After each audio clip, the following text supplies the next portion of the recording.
ओम श्री गुरुवे नमः। सर्वे भवन्तु सुखिनः। मित्रों, आप सबका अभिनंदन है। आज हम चलते हैं, हम बात करते हैं दीपावली त्यौहार की। मित्रों, भारतीय सनातन संस्कृति में त्योहारों का बहुत अधिक महत्व है और भारतीय संस्कृति आनंद में विश्वास करती है। हर पर्व को, छोटे छोटे दिनों को, पर्व को उत्सव के रूप में मनाने की परंपरा हमारी संस्कृति में मिलती है और हम किसी न किसी बहाने से खुशियां मनाते हैं और खुशियों को सेलिब्रेट करते रहते हैं। तो दीपावली का त्यौहार सनातन संस्कृति में विशेषकर बहुत बड़ा त्यौहार माना जाता है। दीपावली 5 दिवस की दीपावली होती है। जो सबसे पहला दीपावली का पहला दिन होता है वो धनतेरस है और धनतेरस के बाद आता है नरक चौदस या रूप चतुर्दशी।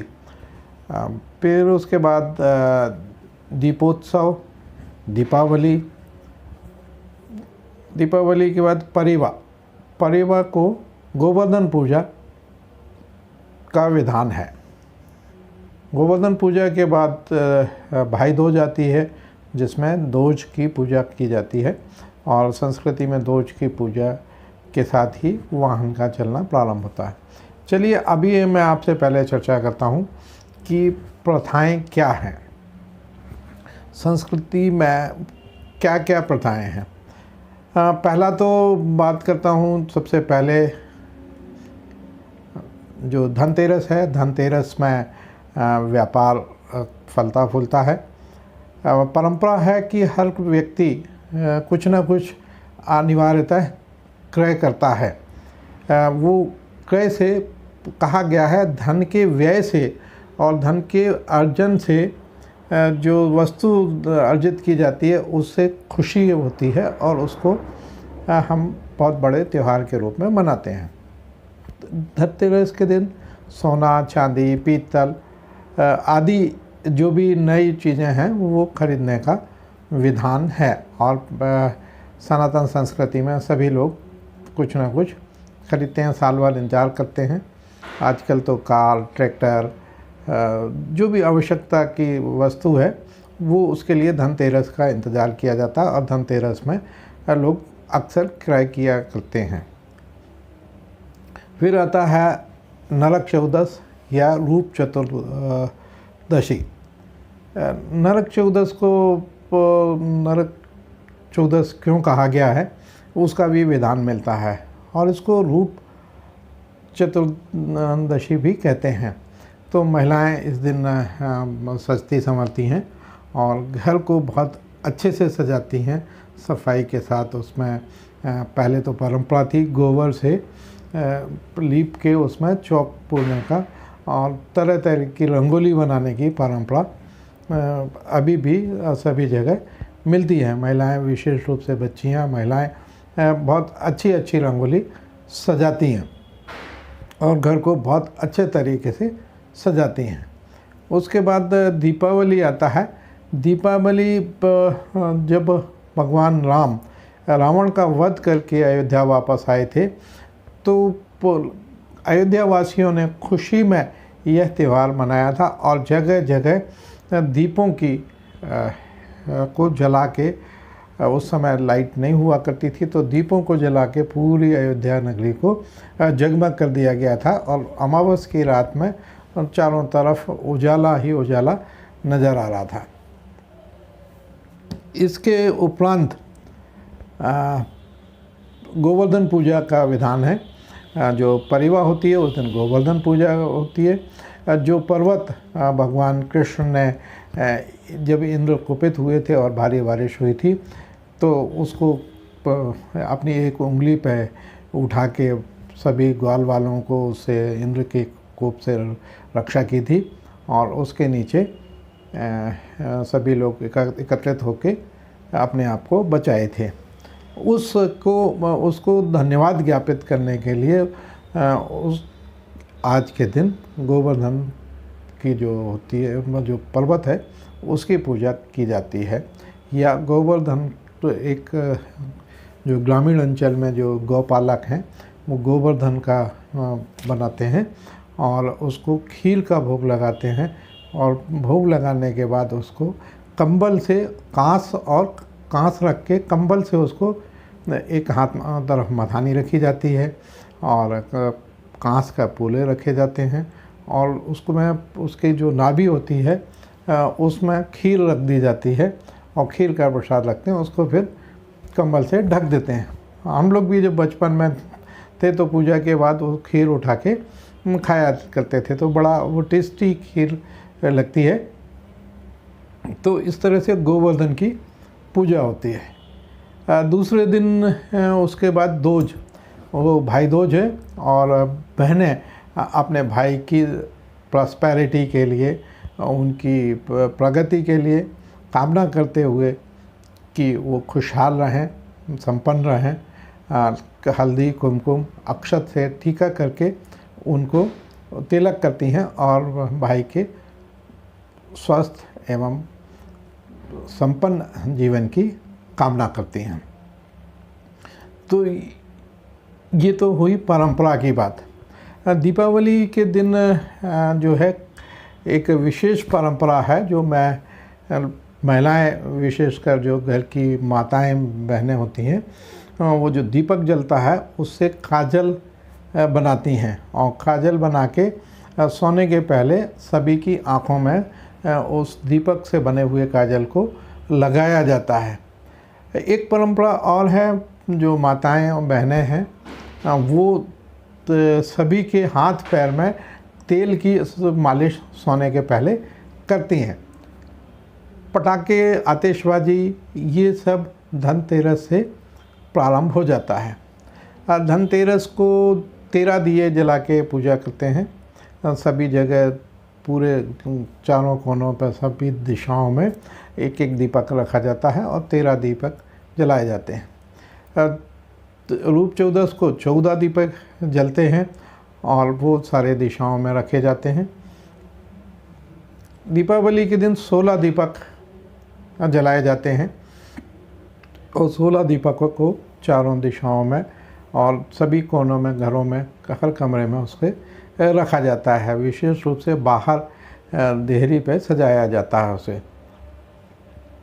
दोज, परिबा और दोज तक क्रमशः, और ये 11 तक, देव उठी 11 तक दीपक लगातार जलते हैं और लगातार इनको रखने की परंपरा है।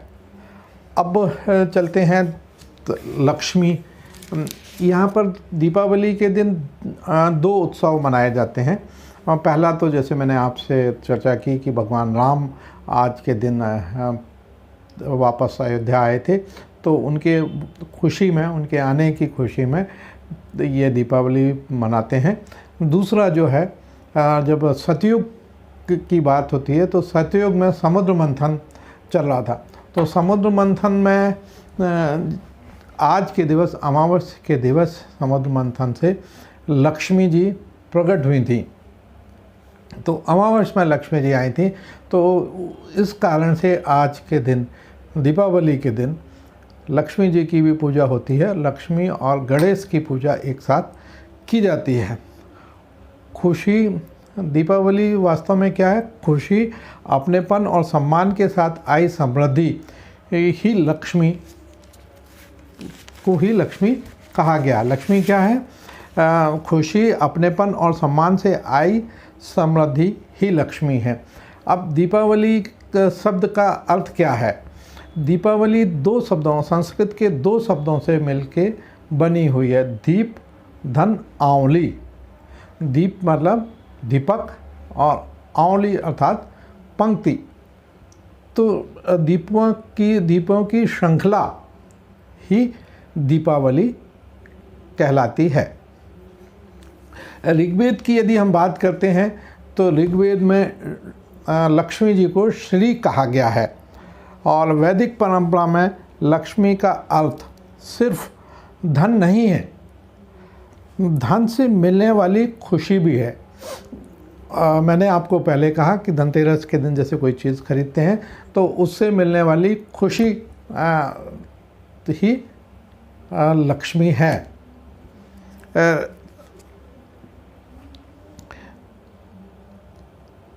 सुनहरे कहा गया है, यानी जो सुनहरे रंग की सुंदर और सोने और चांदी की मालाओं से सुसज्जित है, उनसे बाहरी और भीतरी दोनों तरह के दारिद्र्य को दूर करने की प्रार्थना की गई है।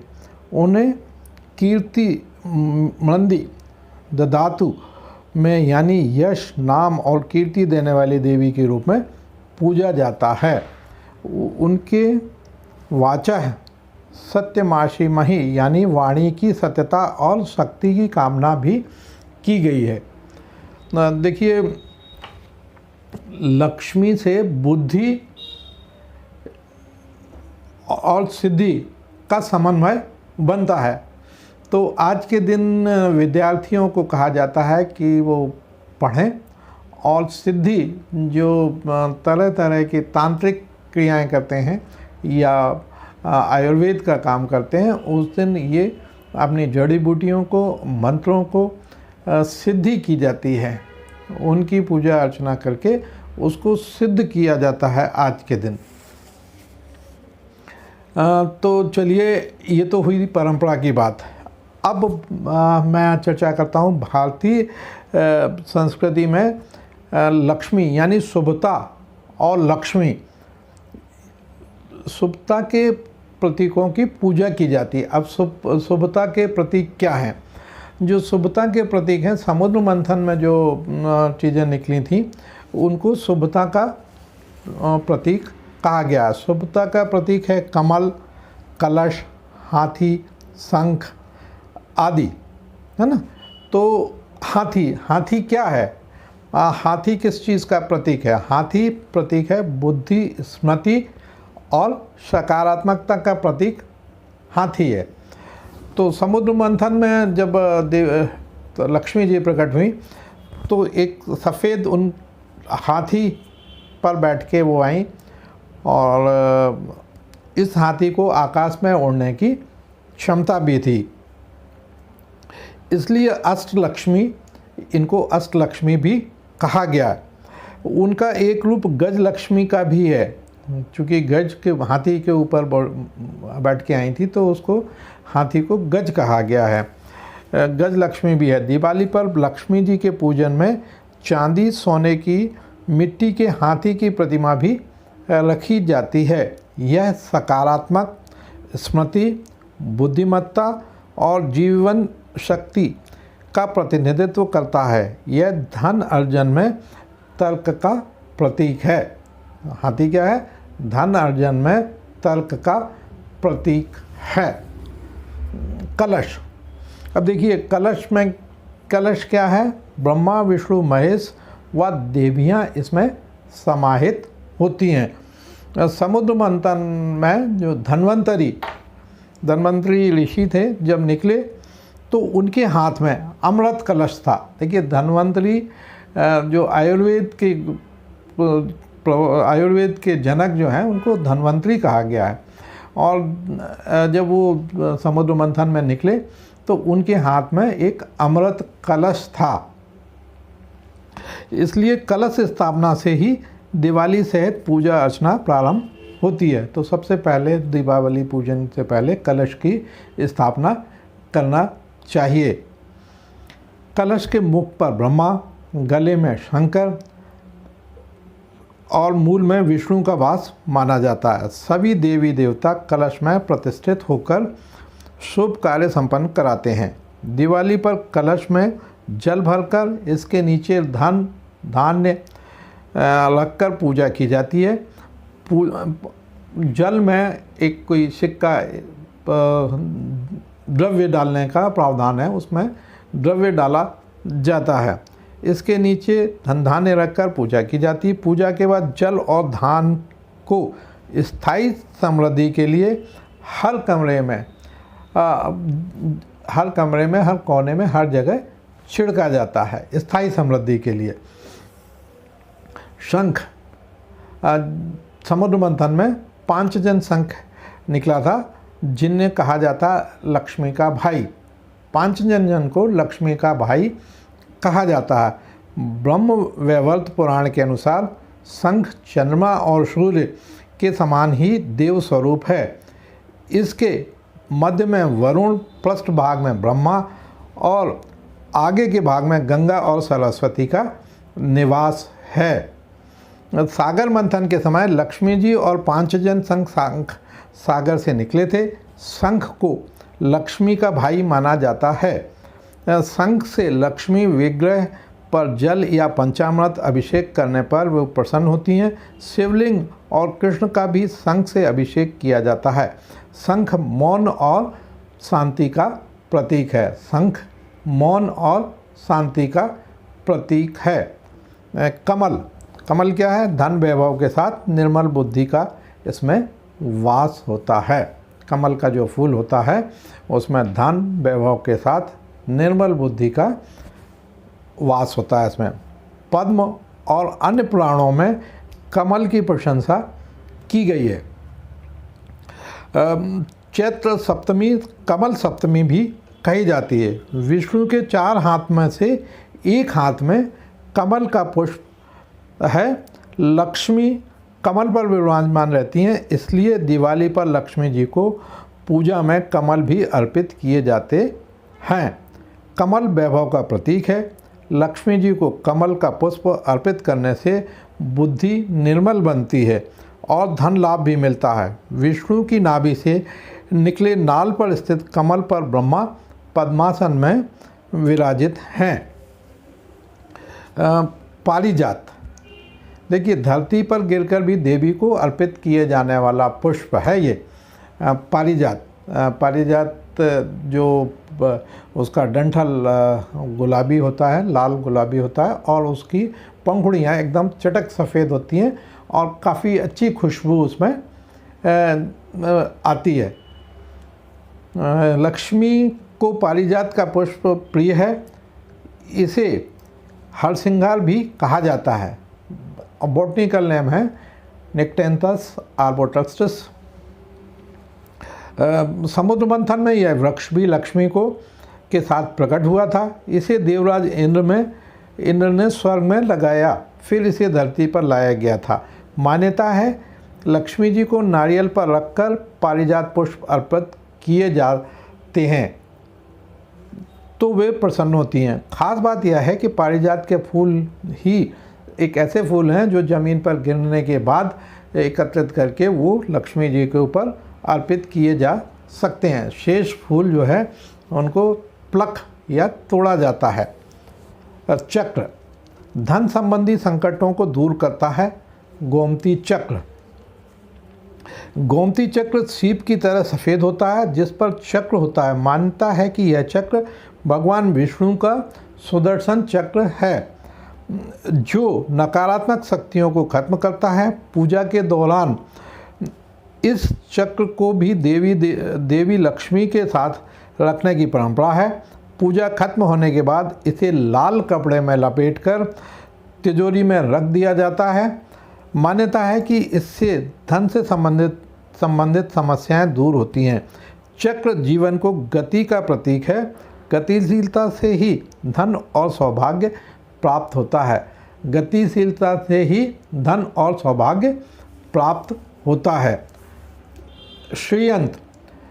श्रीयंत यह हमारे शरीर की संरचना और ऊर्जा का प्रतिरूप है। श्रीयंत शरीर की संरचना, ऊर्जा और चक्रों को दर्शाने वाला है। श्रीयंत में माता श्री लक्ष्मी का स्थायी वास माना गया है। दुर्गा सप्तशती में कहा गया है, पूजा करने पर आदि देव सुख भोग स्वयं स्वर्ग देती है। श्रीयंत की स्थापना के लिए शुभ दिन दिवाली का है। दिवाली पर सोने, चांदी, पीतल और तांबे के श्रीयंत को खरीदने और उनकी पूजा का महत्व है। श्रीयंत को लक्ष्मी के साथ स्थापित किया जाता है।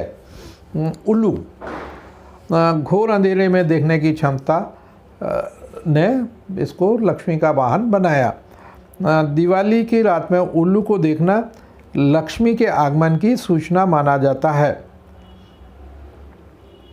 कथा यह है कि जब लक्ष्मी जी समुद्र मंथन में प्रकट हुई तो उनसे अनुग्रह किया गया कि आप अपना वाहन का चुनाव करें। जब उनको वाहन चुनाव करने के लिए कहा गया तो उन्होंने कहा कि जो भी पशु पक्षी मेरे सम्मुख सबसे पहले आएगा मैं उसको ही अपना वाहन बनाऊंगी। तो अमावस की रात थी। अमावस की रात में उल्लू रात को देखने में सक्षम होता है, तो उल्लू आया और सबसे पहले उनको उल्लू दिखा तो उन्होंने उल्लू को ही अपना वाहन बनाया। तो इसमें अंधेरे में देखने की इसमें अद्भुत क्षमता होती है। ये आप दिवाली के बारे में आपसे मेरी चर्चा हुई।